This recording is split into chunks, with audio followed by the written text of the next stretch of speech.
Hello বন্ধুরা, নতুন আরেকটা ভিডিও নিয়ে আমি তোমাদের কাছে চলে এসেছি। আজকে তোমাদেরকে বানিয়ে দেখাবো ফিশ ফ্রাই, কেরল স্টাইলে ফিশ ফ্রাই রেসিপি আমি তোমাদেরকে বানিয়ে দেখাবো। দুর্দান্ত স্বাদের এই ফিশ ফ্রাইটা হয়। তো আমি এখানে তেলাপিয়া মাছ দিয়ে রেসিপিটা আমি করছি। তো তোমরা যে কোনো মাছ দিয়ে কিন্তু রেসিপিটা করতে পারো। আমি এখানে 3টে হিউজ সাইজের তেলাপিয়া নিয়েছি, তেলাপিয়াটা পুরো গোটা নিয়েছি। তো সেগুলোকে আমি মাঝখান থেকে এইভাবে চিড়ে নিয়েছি যাতে মশলাগুলো পুরো ভেতর অবধি ঢুকতে পারে। এবার একটা মশলা রেডি করব। তার জন্য দেখো নিয়েছি আদা রসুন আর নিয়েছি আমি বেশ খানিকটা কারি পাতা। তো এটাকে পেস্ট বানানোর পর এটাকে আমি একটা প্লেটের মধ্যে ঢেলে নিয়েছি। তাতে এক এক করে মশলা অ্যাড করব।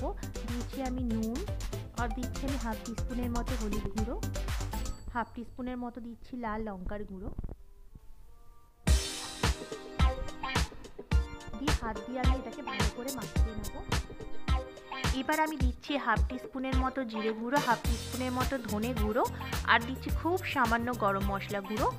দিয়ে ভালো করে মাখিয়ে নেওয়ার পর যেটা দেবো সেটা হচ্ছে সর্ষের তেল। মোটামুটি 1 টেবিল স্পুনের মতো দিচ্ছি সর্ষের তেল। আর একদম লাস্টে আমি যেটা দিচ্ছি সেটা হচ্ছে পাতিলেবুর জুস। দিয়ে সবগুলোকে ভালো করে মাখিয়ে নিয়ে একটা একটা করে মাছটাকে আমি ভালো করে কোটিং করব।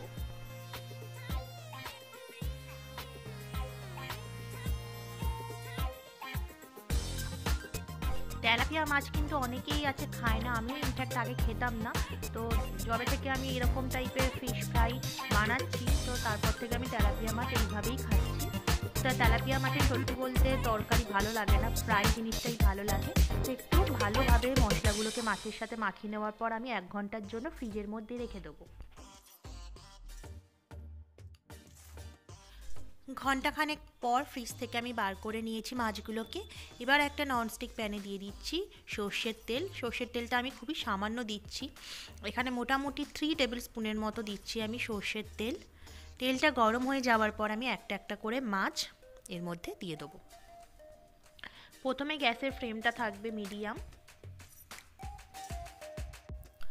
মিডিয়াম টু লো ফ্লেমেই এটাকে ফ্রাই করতে হবে, না হলে প্রথমেই হাই করে দিলে কি হবে, কোটিংটা পুড়ে যাবে, মাছটা কাঁচা রয়ে যাবে। তো বন্ধুরা, যারা আমার চ্যানেলে নতুন আছো, এখনও আমার চ্যানেলটা সাবস্ক্রাইব করোনি, তো প্লিজ আমার চ্যানেলটা সাবস্ক্রাইব করে আমার পাশে কিন্তু থেকো। একটু হালকা হাতে খুন্তি দিয়ে এগুলোকে উল্টোতে হবে, কারণ মাছটার সাইজটা অনেকটাই হিউজ, ফেলে ভেঙে যেতে পারে। সেই জন্য দেখো হালকাভাবে আমি মাছগুলোকে উল্টে নিচ্ছি।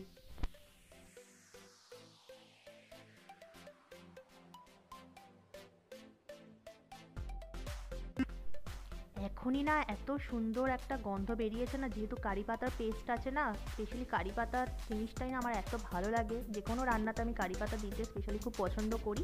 দেখো তোমরা তো দেখেই বুঝতে পারছো অলরেডি কিন্তু গোল্ডেন ব্রাউন কালার এসে গেছে। এবার আমি গ্যাসের ফ্লেমটা কিন্তু করে দেবো হাই।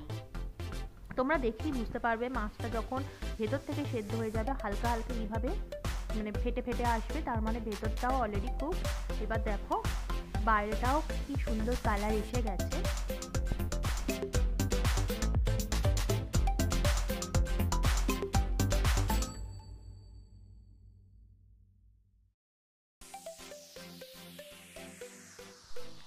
আর বেশি নাড়াচাড়া করছি না, গ্যাসটা একটু হাই করে 1 মিনিটের মধ্যে রেখে দিয়েছি। ব্যাস, আমার কিন্তু কেরল স্টাইলে ফিশ ফ্রাই একদম রেডি। গরম গরম আমি প্লেটে সার্ভ করে দিচ্ছি।